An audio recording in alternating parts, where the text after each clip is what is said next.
We got that Papa Pink. We got that Papa Pink. We got that Papa Pink. We got that Papa Pink.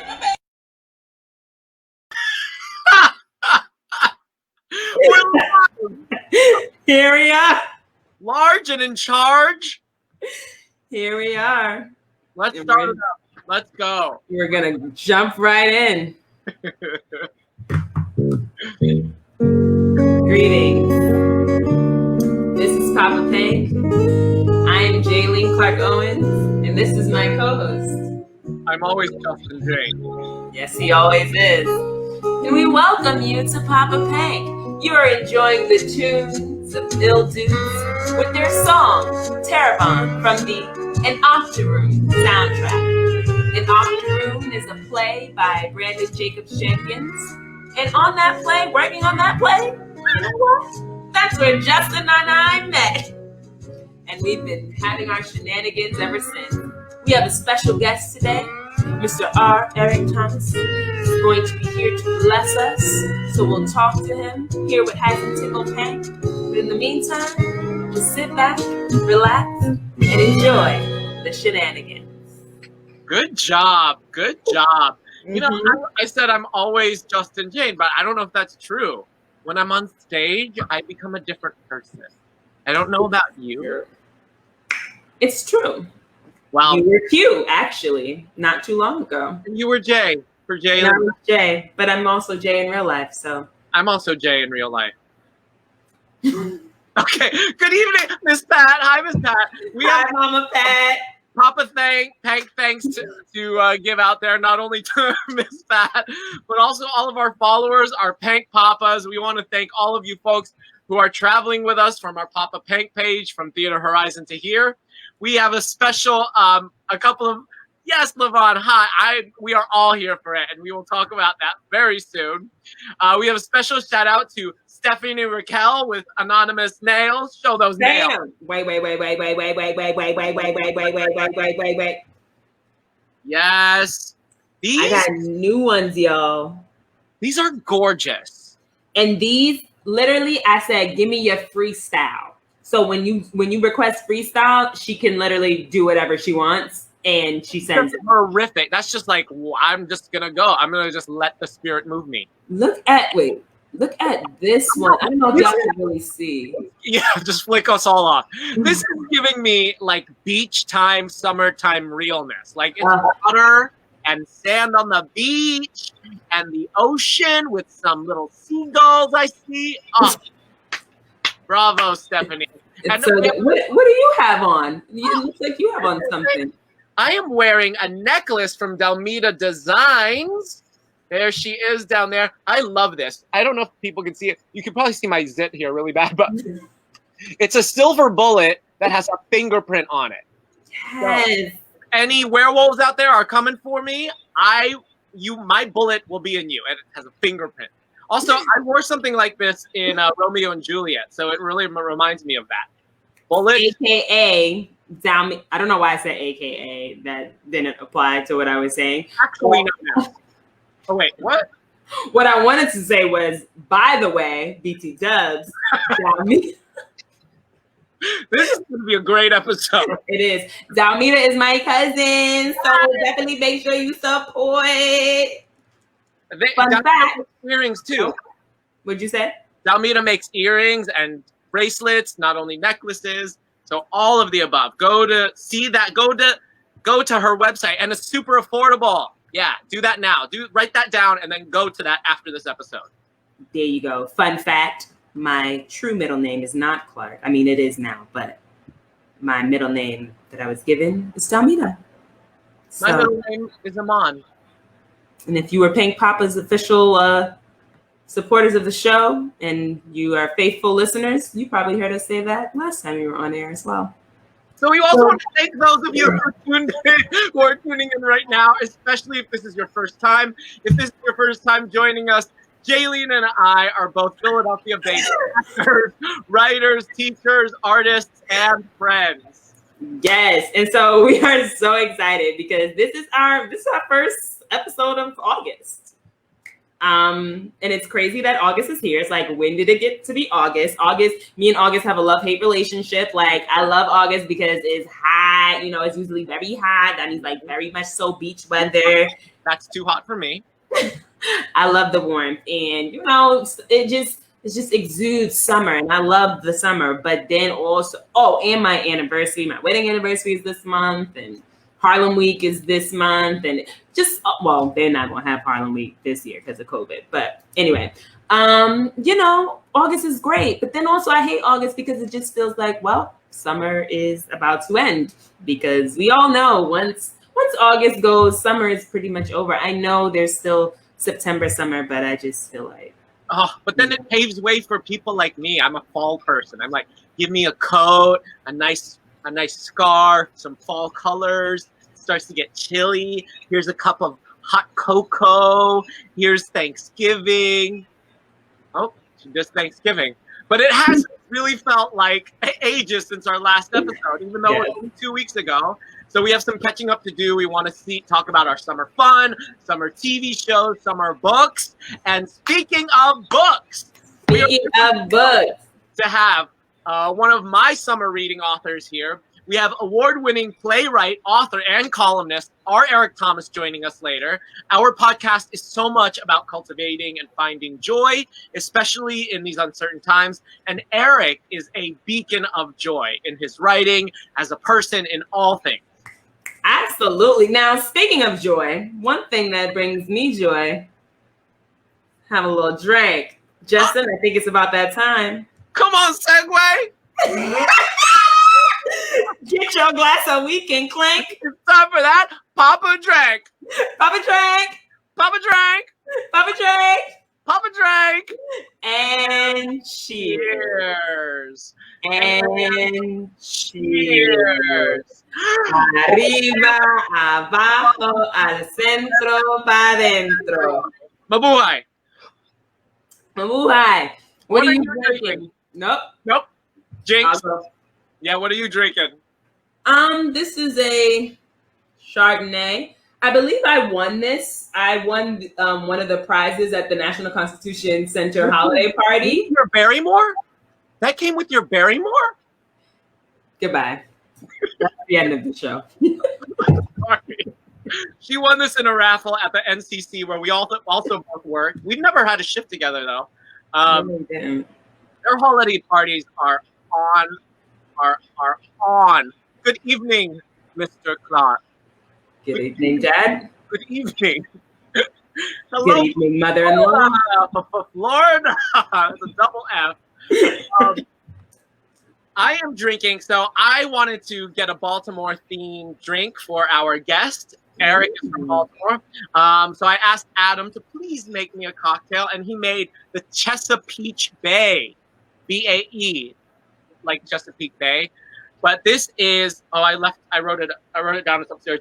It's like smashed peaches and plum and bourbon and bitters and some another thing, and there's balsamic vinegar and sugar and the cherry. That sounds amazing. It's really good. It's sweet. It's salty, it's bitter, it's sour. I think it's like all the things maybe a Baltimore person is. The things I know about Baltimore people, this is this drink. The Chesapeake. Oh my goodness. Well, cheers to you. That sounds really good. Pank Papas, what are you all drinking tonight? I see Dad is drinking Blue Moon and Chardonnay. Oh, I'm also, so that must be my mom. So my mom and I are both drinking Chardonnay today. Out of the same claw. Out of the same claw. Okay, so Justin, you know what time it is? Oh yeah, it's time for us to quickly do Tickled Pank. I hear you. So I'm gonna tell you what has me tickled pink. This is the part in our show where we talk about what has us tickled pink, what has us joyous, is bringing us joy. So real quick, I finished The Last Dance. If you have not watched it, The Last Dance about the Bulls and Michael Jordan. I have been saying, what would Michael Jordan do since I saw that documentary. Man, his work ethic is crazy. I've been jumping rope. I got some ropes. The weighted ones? Cross ropes. Yes, they go from a quarter pound to 2 pounds. Oh, I love eating quarter pounders. Yeah, while I jump the rope. It's really part of the coordination. It's great. And also Black is King had me very tickled pink. The Beyonce, the artistry, the costumes, the makeup, the choreography, everything, the cinematography, it was excellent, and I was very happy. Boom. What has you tickled pink, Justin? Okay, I want to share this person who is on Instagram, also TikTok, Heather Chelan. I think that's how you say her last name. But on Instagram, she is at Heb on the web, and I want to just show this. I'll let it speak for itself. The pandemic isn't over just because you're over it. The pandemic isn't over just because you're over it.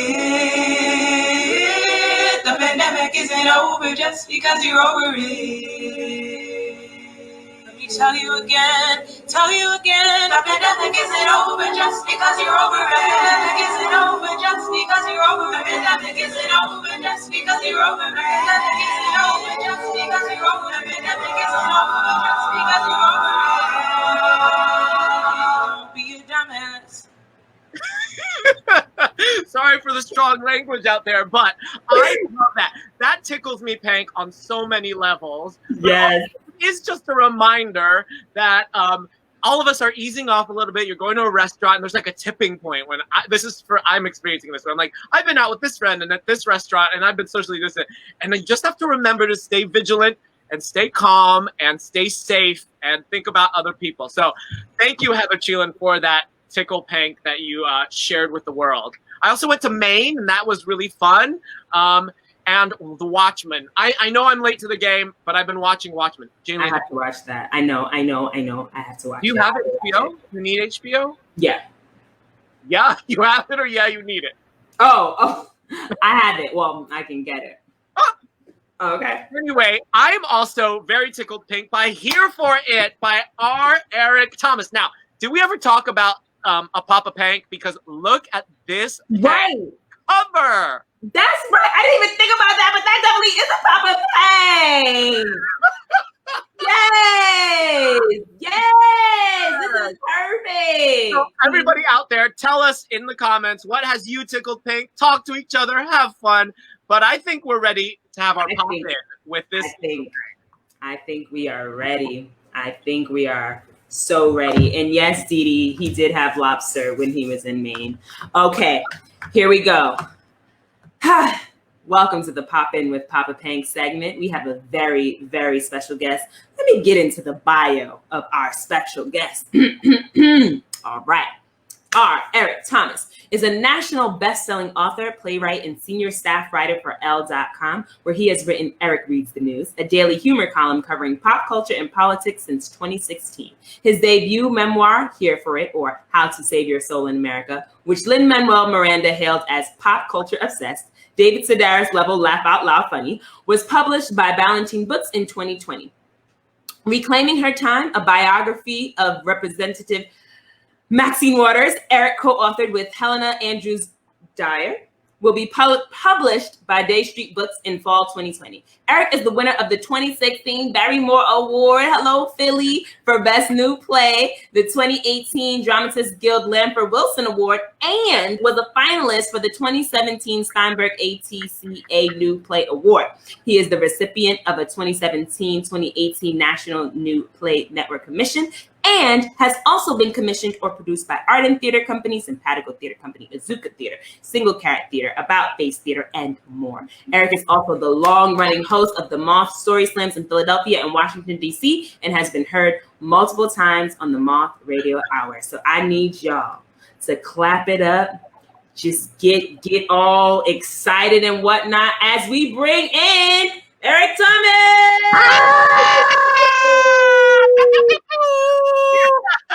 Yes. Hello.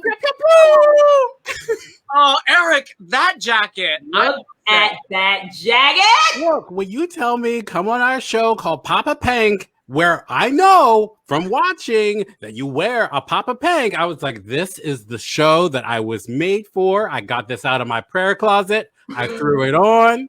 I'm ready. This Papa Pank, did you choose this color or did a publisher choose it? It was there was like a bunch of discussions. So yeah, the publisher ultimately chose it, but we went back and forth, and I knew I wanted something that was like exuberant. And pink, you know, pink is not necessarily a color I was like, oh, this is my signature color, like blush and bashful. But now I'm like, oh no, pink everything. Pink down, pink everything. Okay, you all heard that out there. If you want to send Eric something, it has to be pink.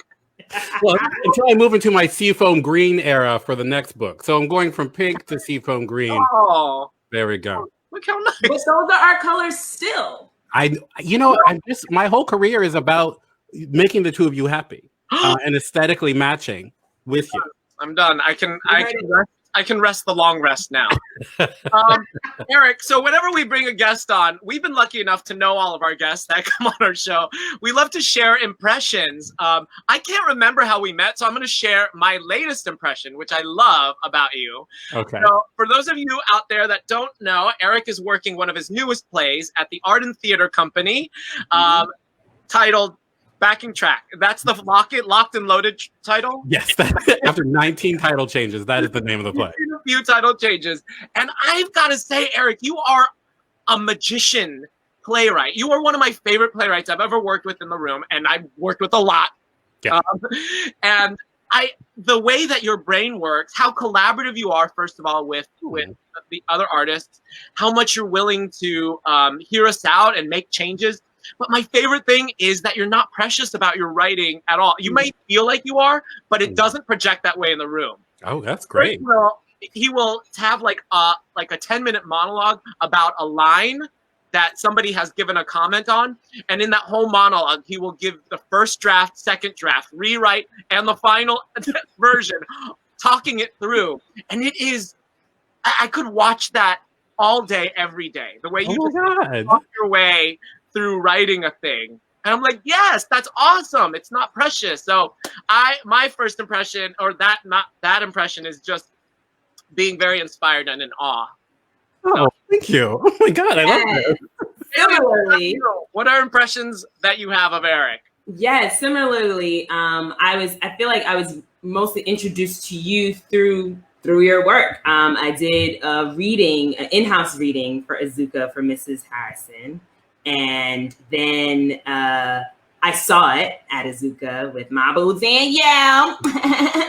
And the group that I was with who watched it afterwards, we stood out on the street and we talked about it. We just had a discussion about the play. We were standing there for like 20 minutes and just discussing the play. And I feel like as a playwright, that's something that I think you want. Like, you want people to still be talking about your play after it's over. And it just felt so good. Like, that's an experience that I won't forget. Like, I love the play. And then I also just love that we were able to have such a great discussion afterwards. It just felt really good. And I was like, this playwright, I like him. Oh, this makes me feel so good. I love this. I love going on talk shows. This is wonderful. We see you have a Papa drink there. What do you drink? I do. I've got a little rosé. I went and bought it today for the theme.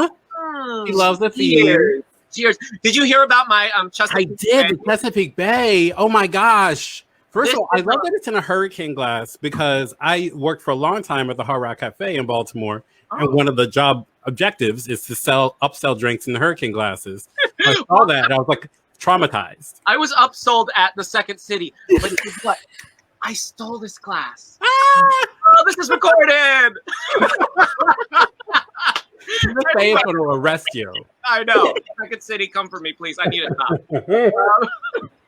Well, I have to say, I don't want to hijack the show, but I do want to say, like, return the goodwill. Like, the two of you, I've just been obsessed with you on stage for so long. I don't know if the first time I saw the two of you was in an Octoroon, but it's like such a huge memory. Like, I saw the reading of it and I was like, this is the best play I've ever seen.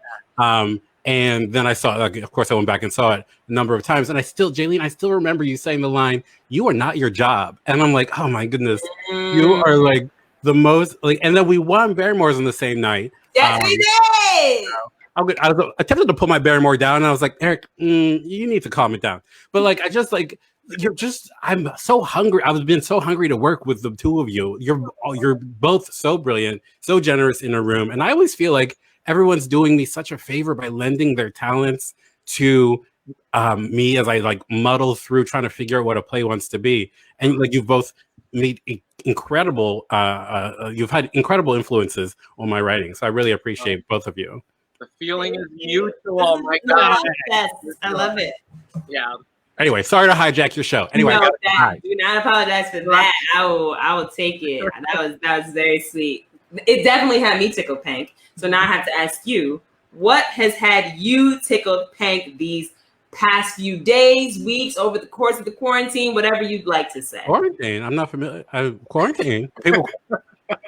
First time hearing about it. Oh my goodness. It's very serious. Let's see. So many things. So this book just came out by Shayla Lawson called This Is Major. And I thought of it immediately. One, because it's Pank. And two, it's essays. She's a Black woman and she's an essayist. They're very, very funny essays about identity and belonging, and the way that we the way that we move through the world, through our different identities. Just really, really, really sharp. I also I loved it so much. Like, I read it in advance and like I wrote like a little like blurb about how much I loved it, and it's on the front cover. So like I'm telling the truth because it's printed on the cover. So that's been tickling me, Pank. And I really I'm obsessed with the show I May Destroy You. It's like not tickling me, but it's like tickling my entire brain. Michaela Cole is just a genius. And I want I want to watch those episodes like over and over again. A half hour of like just all lean, no extraneous material, no detail unobserved, just like brilliant TV making. So those are the things that are really making me happy. That must be huge because of your just consumption of mass pop culture that you have to do for your work and your personal life. That to pull those two, everybody out there should purchase your copy and watch that show now. Yeah, no, absolutely. Yeah, because there's a whole bunch of things where I'm like, oh yeah, that was fine too. People agree. I have not gotten into the show yet, and I know that I have to. I will do that. Well, why don't we? I'll just turn my TV on. We can just watch it right now. We'll do that and Watchmen back to back. Oh, really? All right, I have homework. I have to get that book. I have to watch Watchmen, and I have to watch I May Destroy You. Yeah. Noted. Okay. This is the portion where we ask you a few questions. I love questions. So, first, can you please just tell all of us about the story of how you went from writing something on Facebook to being a senior staff writer at Elle? Because I love that story. I tell people it's like a Cinderella story. And like, I always have steamed myself as a Cinderella, like shoes never fit. And I do a lot of cleaning as a way of managing my anxiety. Back in the day, I would just this is 2016. I would post things on Facebook just like anybody else. And people would like them, but I had like maybe 2,000 friends. And it was like the way Facebook is supposed to work. And I wrote this one post that about Barack Obama, Enrique Peña Nieto, who was the president of Mexico at the time, and Prime Minister Justin Trudeau. And they were walking on this red carpet, and it looked like a movie poster, and they looked so good. And this is back when I sort of unquestioningly thirsted after politicians, and I think we all know that that's a mistake, but it's made my career, so what am I going to do? Cancel me in the history books or something. Call me Complicity Huffman. They were hot men in suits. Like catnip. I was powerless. So I wrote a Facebook post about it, and it went like super viral.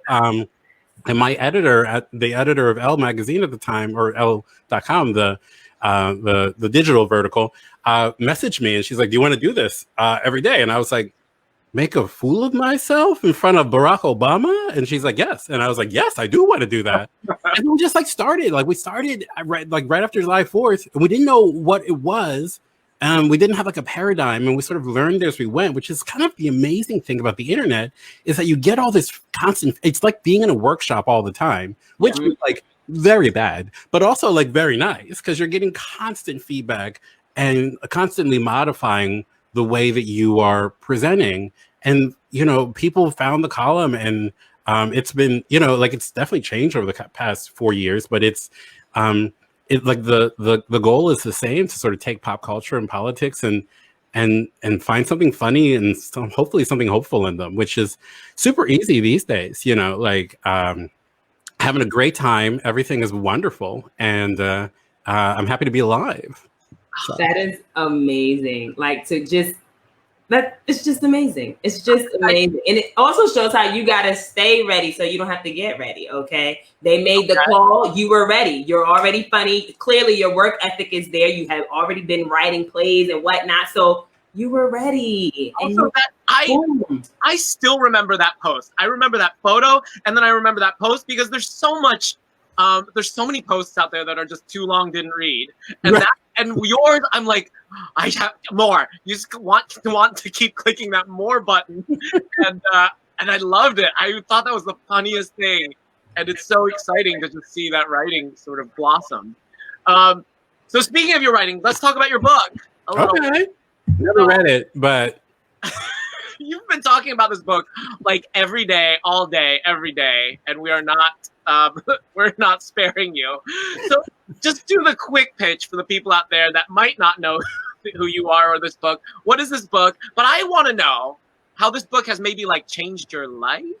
Okay. Yeah. I mean, well, I'll give the quick pitch. It's a coloring book for adults. There are no photos, so you could just color wherever you want. There are words, but you can ignore those.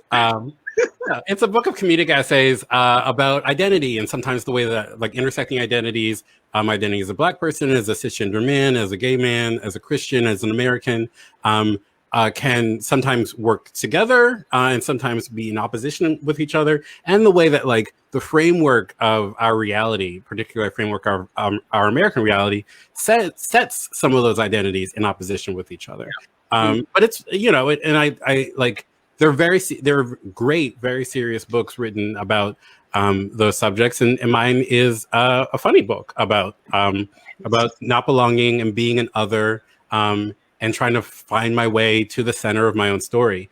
And I mean, like, writing the book was really like the thing that changed my life the most, because I was sort of like, I've got to work through these things. You know, the second person that I thank in the acknowledgements is my therapist, because I was like, I go in every week and I'd be like, okay, so this is what I dug up. What are we going to do about it?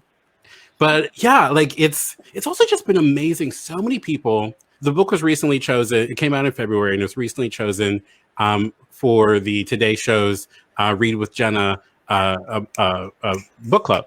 And Jenna Bush Hager. Oh yeah, and I love that you've got the insignia copy. I haven't gotten my copy yet with a little badge on it. Mine has it too, even though it's the Kindle. Yes, I love that. Brand synergy. Everybody at Random House gets a raise. And so many people have written me and said, like, you know, we are not. My Grover impression. Yeah, it is very good. Your Grover impression is very good. Well, thank you very much. It's also like Grover Yoda.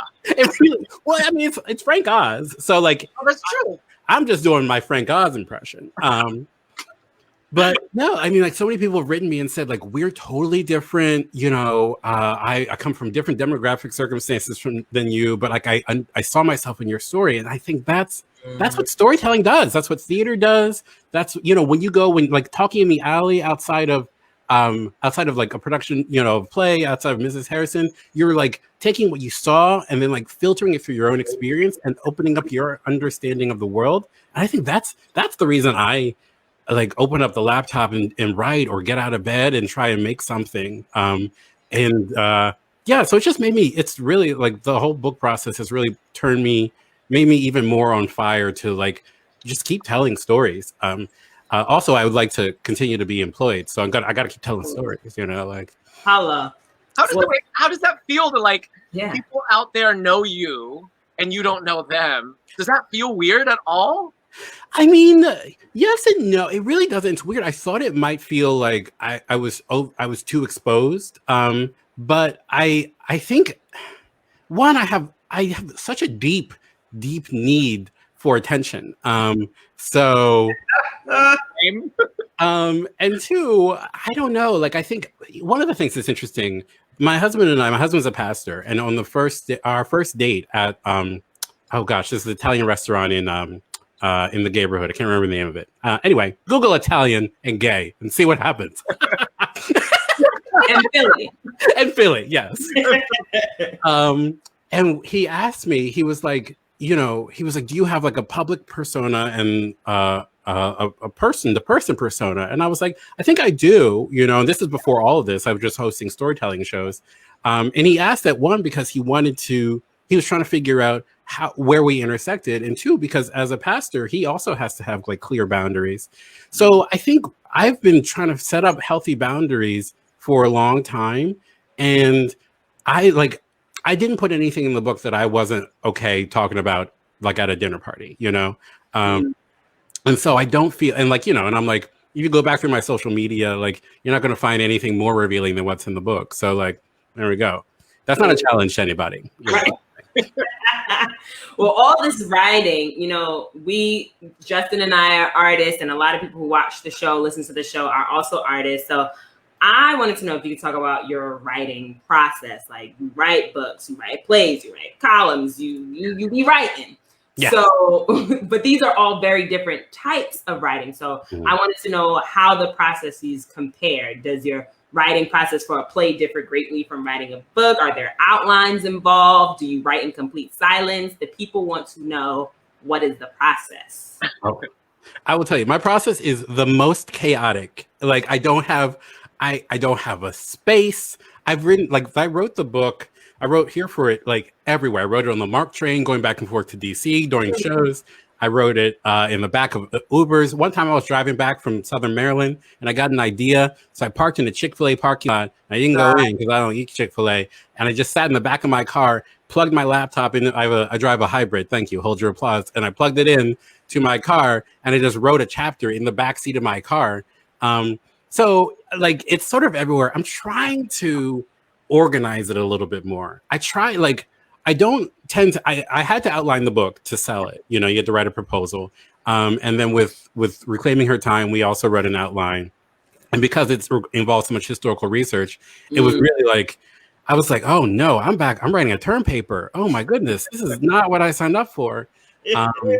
And then I'm working on a novel now, and I'm realizing like, that is like index cards and whiteboard and like just really, really trying to thread the needle in a smart way. I'm trying to make myself outline plays more because you always get to the certain point of the workshop where people are like, okay, well, the given circumstances don't match up with the main character's objective. And I'm like, what if everyone's just nice to each other and you all shut up? Like, what if there's a play about people who were happy and the end? So I try to outline more. When you write television, it's like, it's constant outlining. And like for so long before you get to actually writing the script. And that's good discipline, but it's just hard. I just like the magic of sort of just saying like, I got an idea, Gillian, so I've had the same question for you. Like, what is your sort of process? Because you moved some of your spoken word and poetry into stage productions. Are they the same processes? Writing for me, writing poetry, like I'm somebody who like I don't want no noise. I need silence, which is why, I feel like I could write more if I could do what you just said. Like, okay, I'm on a train, I'm writing, I'm on here, I'm writing. But me, I'm like, everybody be quiet. Nobody talk to me. I am writing, and I like to just write. Like, I like to try to finish it in one setting. Like if I'm writing a poem, but that could literally take like 6-7 hours. But I like that silence, but I'm trying to be better. That's why I asked that question, because I'm like, I need to, if I'm going to write more, I gotta break out of my what's comfortable and just get the ideas down. Yeah. Does it ever feel manic, like to go from solo writing to go to like collaborative writing, then like just all the different rooms that you're in? You're not just a one kind of writer. So what is that like? I think I don't know. I think I really hunger for community always. And so I've started to just sort of train myself to think about every writing process as ultimately collaborative. And so like, I'm trying to, like, right now I'm working on 2 commissions, and I'm really trying to push through the first draft so that I can get them into rooms with performers and get feedback. And like with writing the book, it was like pretty isolated for a long time. But like I was constantly going back and forth with my agent and then with my editor. But it doesn't, I don't know. It all at the end of the day, everything feels like the same challenge, which is just like, I got this page, you know?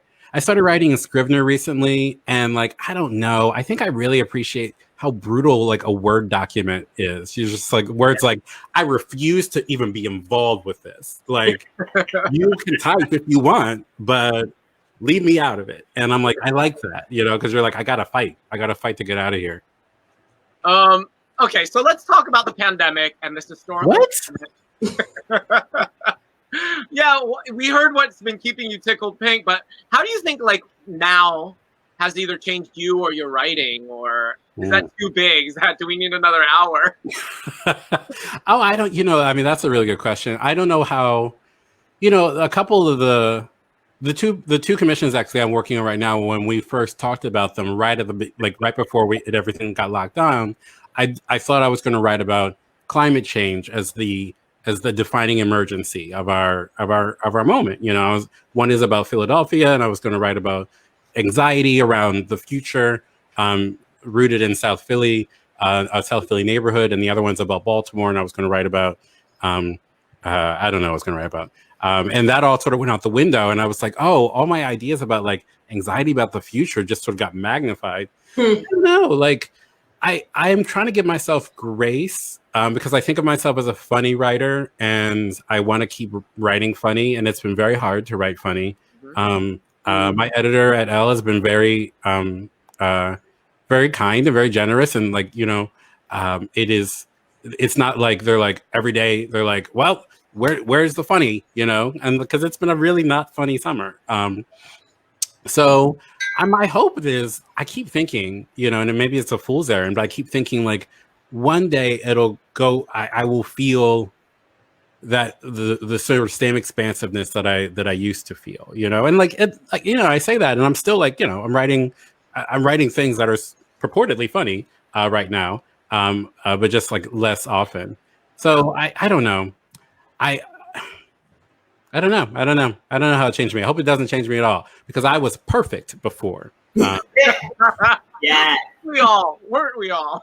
Well, Justin has one more question for you, but before we get to that, I just want to encourage our Pank Poppers out there in the audience. If you have a question, put it in the comments. And after we play our games, we hope to get to one or two of your questions. Yeah. So just write your questions in the comments. Okay, go ahead, Justin. So my last question is, I love that your book, it takes us sort of chronologically through your life, and we spend the first few chapters in childhood, adolescence, and I love that. So I'm curious, what advice would you give your 10 or 12-year-old self, and what advice would your 10 or 12-year-old self give you now? Oof. Well, that's good. No one's asked me the second part of that question. I think I'd tell my 10 or 12-year-old self, like, lay off the corduroy carpenter pants. He loved them. He loved them. He loved that little buckle that you put your hammer in. Yeah. You never touched the hammer. What are they doing? Oh, but you just put your thumb in it. I love just like putting my thumb in it. Oh, that's good. I like that. I hadn't thought about that. I think I'd probably scare him, but I'd be like, you should probably Google what gay is. You should also invent Google. That would help you. I tell myself. No, I think I just tell him you're loved, because that was the fear for so long. I would tell him that he's loved and he's right and he fits in the world. But then I wouldn't tell him too much of that, because he needed a little bit of a little attention to make himself the sequin wearing person that I am now. Yeah. And I think 10-year-old me would, I don't know, what would he say? I think he'd tell me to see more theater. He'd be like, wait a minute, you're an adult with a bank account and you don't go see theater every night? How dare you? And I'd be like, there's a pandemic, idiot. And he'd be like, you're being mean. I'm 10. And I'm like, well, you came to see me. All right. So take your little child self with those corduroy pants back to the past. I can't wait to see this play. This play, I'm ready. It's workshopped. We workshopped it here. Yes.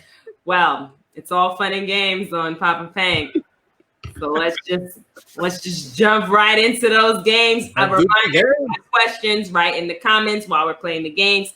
Okay, Justin, tell us about this first game. Okay, so we usually play like 2 or 3 games with our guests, and we have 3 that we want to play with you tonight. So this first one is kind of just like our interview that we just did, but it's going to be even faster. It's rapid fire, 10 questions. First thing that comes to mind. Can do.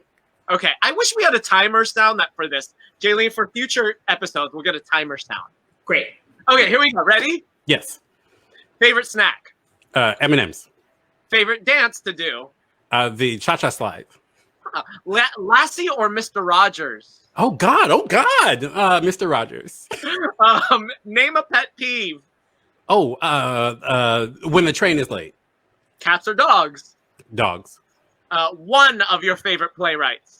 August Wilson. Why did I? Okay, Cardi B or Meg Thee Stallion? Why are we pitting women against each other? Oh yes, name something pink. My book. An author you like. Oh, first thing came out of my head is John Grisham. Okay. Now, last one. Something about Philly you love. Oh God! With that perfect summer day when you get to just walk all the way up Broad Street and see everyone you know, and just run errands and buy stuff and enjoy the city. Oh, that feels like a pre-pandemic thing, but I think it's coming back. I don't know what this pandemic you're referring to is, but it sounds very serious. That was awesome. Okay. So that was Justin's game. My game is called Where I Left Off. This is a game that my friend Jackie and I came up with when we were like 13 and traveling from Vegas to LA on a family trip thing. And a lot of people actually play it now as song association.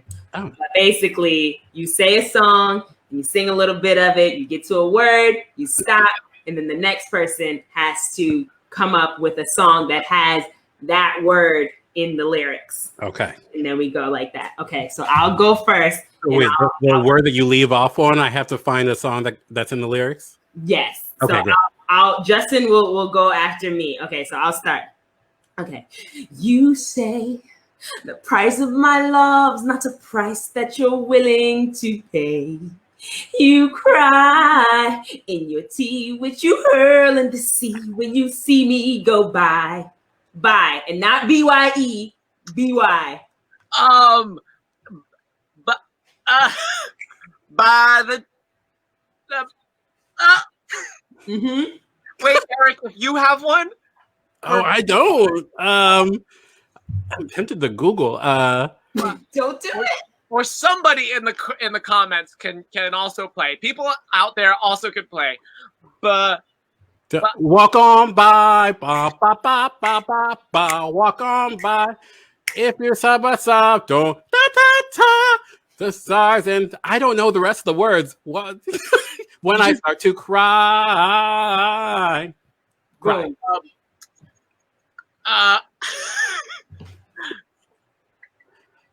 Cry me a river. Cry me a river. That's all I know. River. That's all I know. That's all I know right now. River. You got it. That's.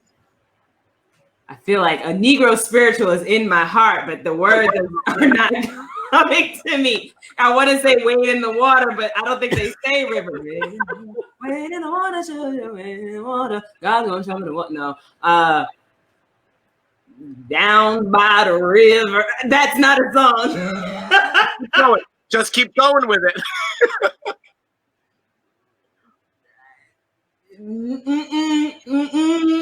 Down. Tracy had it. Tracy had it. River. What's that song? River Lee by Adele. Oh, River Lee is good. Somebody sing it because I don't know it. I don't know. I was thinking of Jordan River. It's chilly and cold. Heals the body, but chills the soul. I don't know the rest of it. Great. I think I may have just made that up. It might be in a play I wrote. I think I wrote that song. I was just thinking, Old Man River. But that's literally all I know. Oh. I heard soul. Hey, sister, soul, sister. Better get that no, sister. We are excelling at this game. This is a great game. I'm ready to go to the next game. Ain't no mountain high enough, ain't no river wide enough. Oh, Yes. oh my God. How Oh, did we I'm think of that? sorry. It's the pressure. It's the I Where cannot I believe I was- got that. Woo. It's fine. We're going to another high pressure game. Here we go. So That this was so game, hard. where's my little banner? There it is. Okay. This game is called Culture Tags. Now, it was created by a Black woman, Unique Jones Gibson. It is a spirited game that will test just how well you know the culture. And by the culture, we are talking about Black culture. But Justin, we will let you play. Okay? Great. See, this is the test I've always feared my entire life. I've been like, I knew there was a black test coming. Here you are. Here you are. Here we go. So the game is simple. You grab a card, show your team the culture tag, which is an acronym, and give hints to help them guess the phrase without saying what it is. Don't say any of the words on the card, kind of like taboo. If you can't figure it out, pass. Well, we don't need all that part. Okay. So I'm going to start off, and since you're the guest, Eric, I will start with Justin so you can get the feel for it, and then we'll go to you. So, Okay. Justin. I am not good at this, Eric. I'm just like the last game. I suck at our games, but go ahead, Julie. It's going to be great. Okay, here we go. So these are words to live by. Go down He never lets me give the clue. He likes to start to guess. You know what I think happens? I think my camera goes dark because it's focusing on the card. But anyway, it's okay. So Jesus' father God doesn't approve of non-prettiness. God doesn't love ugly. Don't be so God proper. don't love ugly. God don't love Not love. That's too strong. ugly. Yes. Ness. Say the whole thing. God don't like ugly. There you go. You said that in such a the culture just I know. That's God doesn't love ugly. I loved my what had happened was it was who when Who has half when? who has what when. Oh, okay, Justin, here you go. I believe in you. I believe in you. I believe in you. Okay. This is also words to live by.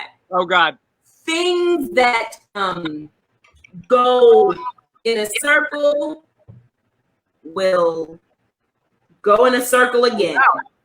We're gonna go around. That A word is right. That's both A's are that word. Around. Somebody says this if you're like, well, you did dirty to that person and now that person did dirty to you. So what goes around comes around. there you go. All right. One more for Justin. Wow. I didn't ask for this. Nobody asked for this. We all we got. Yes. We all we got. We sang that in Octoroon, Oh, which is God. where we met. My All right. What is fried? Okay, I've got one. So now this is for both of you. Now that Eric, you have it. Okay. This is gonna be either one of you can join in. All right, let me make the screen big. Okay, here we go. The category. Yeah, get the category. This category is Black Twitter, and it is just when I can't with you. Yep, I knew it. Yep, go ahead. I was like, let me chill. Let me let the guess. All right, now I'm not going to chill. Here we go. all right. So should I not give clues? No, please give clues. TV and film. Okay, I don't. What's that got to do with it? Sorry, I'm very competitive. And I've been told I'm not black enough my whole life. I gotta win. We need Eric and Akeem Davis on the show to play culture tags because Akeem Davis is very good at this game. Okay. That's it? No, I got more, but that was. Go ahead. I didn't even give clues for these. I know. I didn't even finish reading the acronym. Okay. Sorry, I'm nervous. No, Okay. this is great. So I'm just gonna show this one now. I'm not even gonna give a clue. Church. This is church, and when You somebody better preach. Jaylene, now you have to get in the game. I'm getting trashed right now. Okay, go ahead. Go ahead. I'm gonna cover the category so that because Jaylene, you know the category, so I'm covering this. So mom is standing outside and she's knocking on the door. Don't make me have to come over there. No, come in there. Don't make me have to come in there. Yeah, that's it. Okay. Okay. One more, and then we'll do one with the audience. How does that sound? Okay. Okay. Where you're in a place that's very, very crowded. So you're gonna say to your friends, what's another word for all? Everybody. Uh-huh. Everybody at this. And what's the opposite of your daddy? Your mama. Everyone at this mother is. So and we're all in. Everybody and their mama is here. Oh, Yeah. That's it. Okay. That was 2 for Jaylene and 3 for Eric, or 4 for Eric. I don't even remember. I think it was only 2 for me, maybe 3. I'll take 3. You got I Can't With You. What's love got to do with it? And you better preach. Oh, that's true. That was amazing. That was amazing. Okay, friends in the comments. Y'all, we got some folks out there. All right, now it's a delay. So the 3 of us will just have to wait a second to give them an opportunity. All right. Wait, is this one just for our people out there? Yeah, this is for our people out there. Okay. Family and friends. The category is family and friends. This is something your mama might say. If you in trouble, she's going to tell you to retrieve this object because you finna get a spanking. Okay? So it's a delay. So we're going to take a little sip from our drinks. And see if anybody can guess what this phrase is that your mama would say. I would love it if your parents chimed in with that. I have parents and in-laws. There you go. There you go, Dee Dee. Delmita Carson. Okay. This is something, let me see. This is something, this is Black Twitter. So somebody popped off with you and you're free. You're free to respond for as long as you want. You might say this phrase. Because you have flexibility in your schedule to respond to this person. Okay, so that's what you finna do. So we have our delay. So we just gonna wait a second and see what they say. You would say this. Who knows it? Who knows it? You have flexibility in the schedule to read this person for filth. I don't know if anybody got it. So I'm gonna ask Eric. Oh, I know it. I got time today. The way. Yes. Oh, there we go. I got the time. Oh, I got the time. No, you had it right. Okay. I got time today. Okay, friends, I'm so happy that we all got to play this. I have just two more, and these ones are for Eric. I want him to answer these. Okay. This is something you say, family and friends. When you get to the cookout, you ask this question because it's very important. Who made the potato salad? Hello.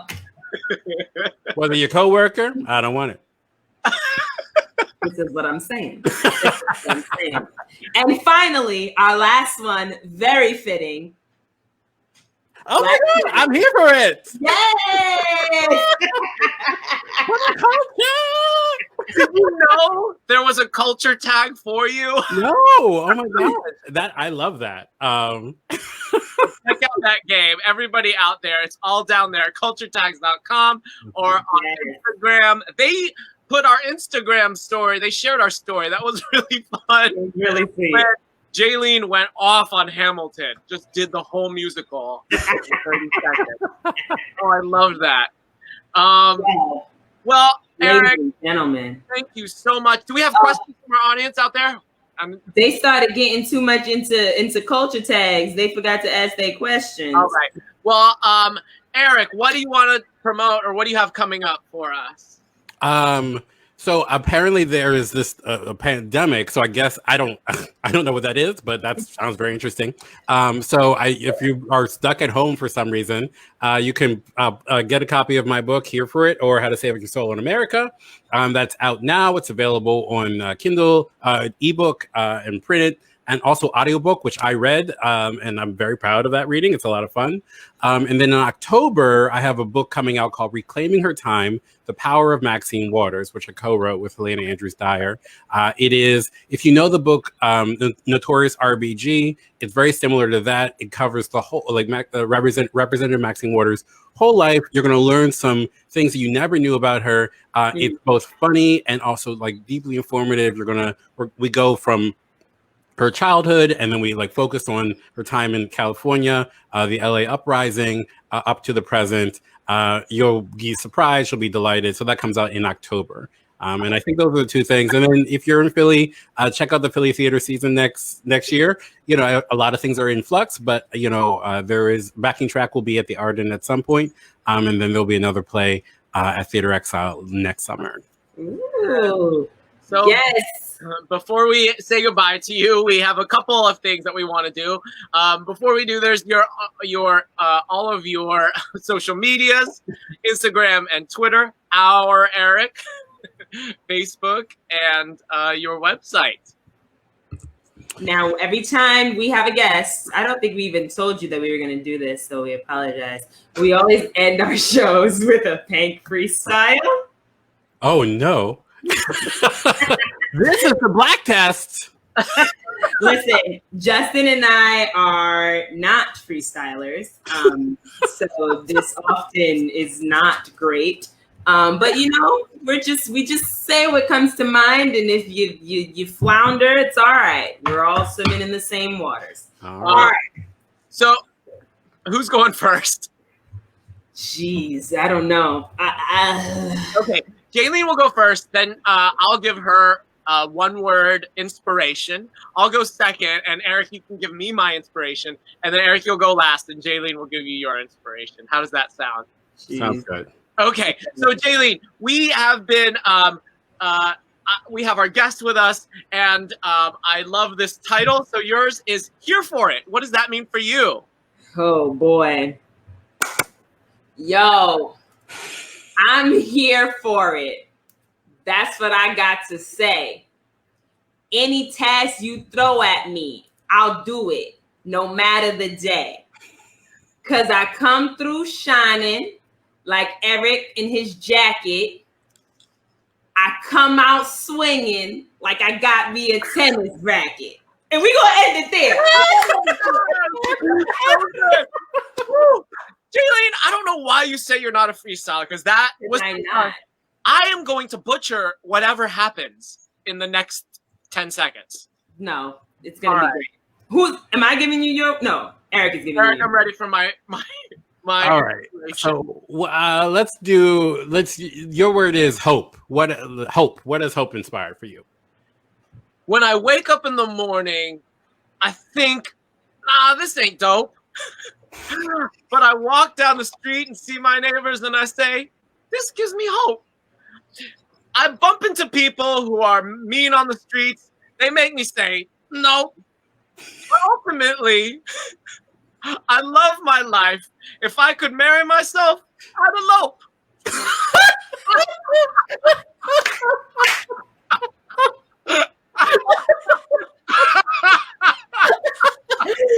I didn't know what word you were about to rhyme. Streets. I didn't know what, but we went back to hope. Great. I didn't know where it all went. I didn't know what happened. It was All great. right, Eric, it's your turn. Jaylene, take us home. All right. I'm just gonna say your theme is laughter because we've done a lot of that tonight. Laughter, funny, yeah. It might feel like we lost the happily ever after. I don't know. Oh God, I was in it, and then I saw it. Go again. Keep we going. lost the happily ever after. The future looks gloomy, and the present's not better. But there are moments that we find where we hold on to laughter. I don't know. I'm a writer. I think you were about to do an A-B rhyme. I was trying. I was like, I gotta go rhyme with better, but I was like, better rhymes with better, and I was like, well, I got nothing. I applaud you for even doing that. I could not do an A-B in my head. That's advanced. Next time I'll do a sonnet. Well, Eric, that was amazing. That was amazing. I have loved having you on the show. We are out of time. Yes. One more time. There's a passage I wanted to read. I love this book so much. We can't. I just think everybody out there should read this. If you're looking for hope, if you're looking for laughter, if you're here for it, this is the book for you. And thank you so much for joining us. This was just so wonderful to have you here. Thank you for having me. I love seeing you both. I love talking with you both. It's a real pleasure and a real honor. Thank you. Thank you so much. Wait, let me see. Okay, yes, folks are just saying bye and they love you. Bye, Eric. Bye, Eric. Oh my gosh, Justin. I love it so much. That was so good. In this book, it's like you get to know Eric. Like it's what he is. The writing is him. He is the writing. It's just like there's nothing fake about any of this. And go get your copy, y'all. Let me hold that. Was everything. There's this passage at the end about storytelling and that the secret is just to speak truth and power to yourself. Like that's the secret, everybody. Is just true to you. So go get your here. Let's take a picture like this. Are you taking a picture? I'm not, but I'll do it in post. Look at the camera, not the screen. That's true. Here we are. All right, and on that note, we are leaving you with our JJ. He took the charge into his own hands. I butcher things. I butcher sayings all the time, and this is one of them I butchered. Love to you as well, Mama Pat. And yes, everyone, stay safe. And with that, we are going to. Before we go, real quick, please subscribe to our YouTube page, y'all. Please subscribe to our YouTube page, y'all. Please subscribe to our YouTube page. If you're new, go to our page. We are so close to getting to 100. We got to get to 100. So please go ahead and subscribe. This far in the rewatch, just go to our page. Yep. Go to YouTube, put in POPPA PANK, one word, will come up. And with that, nope. That's it. Nope. Hold on. Everybody just. We're going to have a real producer and a whole studio of people. One day. In the meantime, thank you so much for joining us on POPPA PANK. I have been Jaylene Clark Owens.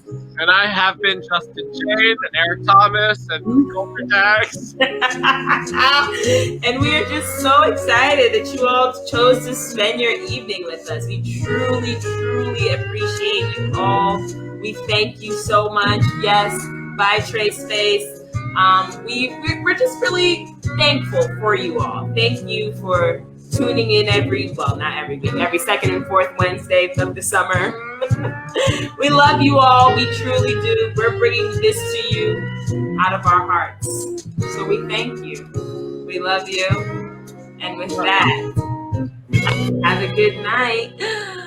Bye. We got that Papa Pig. We got that Papa Pig. We got that Papa Pig.